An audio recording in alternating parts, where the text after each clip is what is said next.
Hello, in this video, I'm going to talk about acute muscle protein responses to strength training.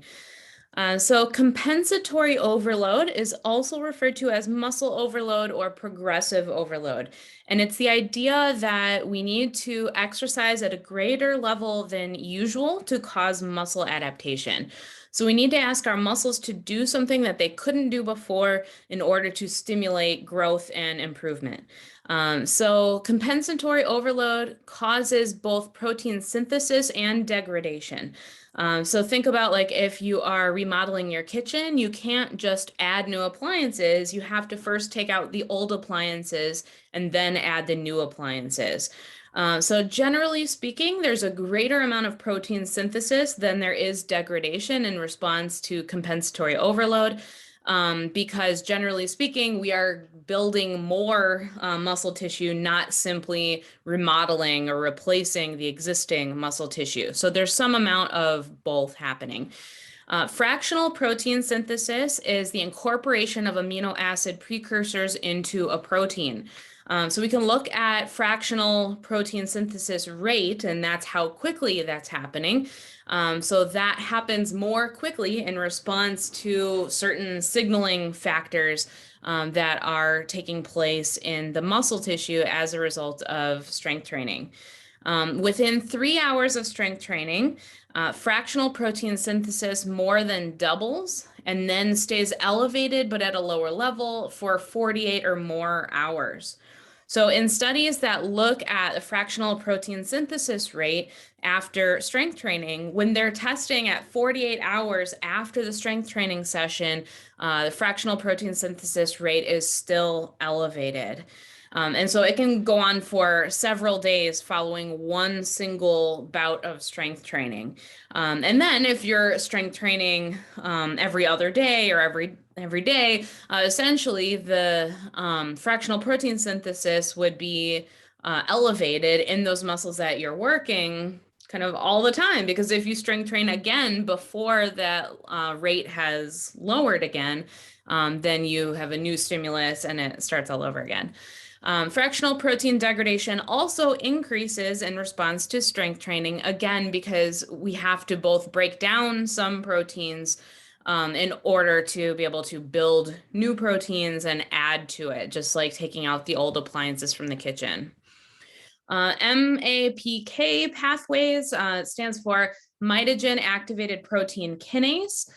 So we've talked about that in past videos. That's where we have a chain of proteins in a cell that is communicating signals from the surface of the cell, so from receptors or from deformation of the membrane, and it's communicating those factors deep into the cell to the nucleus and to the DNA in the nucleus.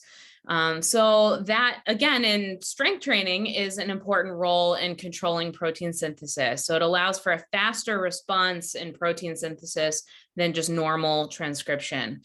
It's especially activated during stretch. So that includes passive stretch, but even more so when the muscle is activated during the stretch, so like in an eccentric contraction. So these pathways are significantly activated during strength training where there is eccentric contraction taking place, or especially if the eccentric contractions are being emphasized. IGF-1, IGF stands for insulin-like growth factor. So insulin-like growth factor is produced by the liver and skeletal muscles, and it causes growth and development of the tissues where the IGF is acting. It's also stimulated by the stretch component of strength training. So we secrete more IGF in response to more emphasis on the eccentric contractions. And when I say emphasis on the eccentric contractions, that could mean that you're lengthening the eccentric contraction relative to the concentric. So you're spending more time under tension during the eccentric than the concentric. It could mean that you are adding more weight during the eccentric contraction compared to the concentric. There's all sorts of ways to emphasize eccentric contractions during training. So if you want to stimulate more IGF, then emphasize and also trigger more of the pathways that we just talked about, then we want to emphasize more eccentric contractions. So IGF in a muscle cell will increase proliferation of myonuclei, meaning that we build more nuclei in muscle cells in response to IGF. It also has a very strong hypertrophic effect. So when we are trying to build bigger muscles, we're trying to stimulate hypertrophy, IGF is really important, which is why eccentric training is so effective in building bigger muscles. It also activates and incorporates satellite cells. And so I'm going to do a separate video about satellite cells, so I can go into more detail there. But in short, satellite cells are muscle stem cells in adult muscle that are responsible for muscle growth, hypertrophy, and regeneration. So they're stem cells that are hanging out in our muscle tissue until we need them, and then they activate and proliferate, and they help our muscles to grow and our muscle cells to repair themselves and grow larger. Okay, AKT and mTOR cascades. So AKT is a protein kinase that is activated by IGF and also by insulin. mTOR is a protein kinase that controls cell growth and metabolism. So these are just two more mechanisms in our muscle tissue that are activated by strength training.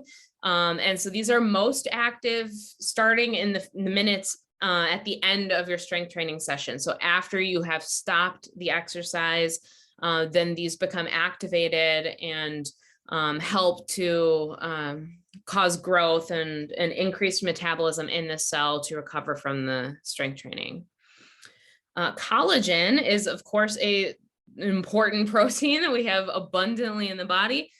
We have collagen that's part of the connective tissue coverings within and around our muscles, and they're making the tendons and ligaments. So collagen production also increases in response to strength training. So collagen production increases in response to stretch. So the tendon stretches when the muscle is shortening. So during concentric muscle contraction, it's stretching the tendon on either end that's connecting to the bone. So concentric contractions are going to stimulate more collagen production in the tendons, whereas stretch of the muscle, that would be the eccentric contraction, is what stimulates production of collagen in the connective tissue that's within the muscle, within the skeletal muscle. Okay, so if we want to stimulate collagen production, then both the concentric and eccentric contractions will be important depending on whether we want to target tendon or muscle for that increase in collagen. The increase in collagen for both the tendon and muscle peaks at about 24 hours after the bout of strength training exercise. All right, thanks so much for watching. I'll see you in the next video.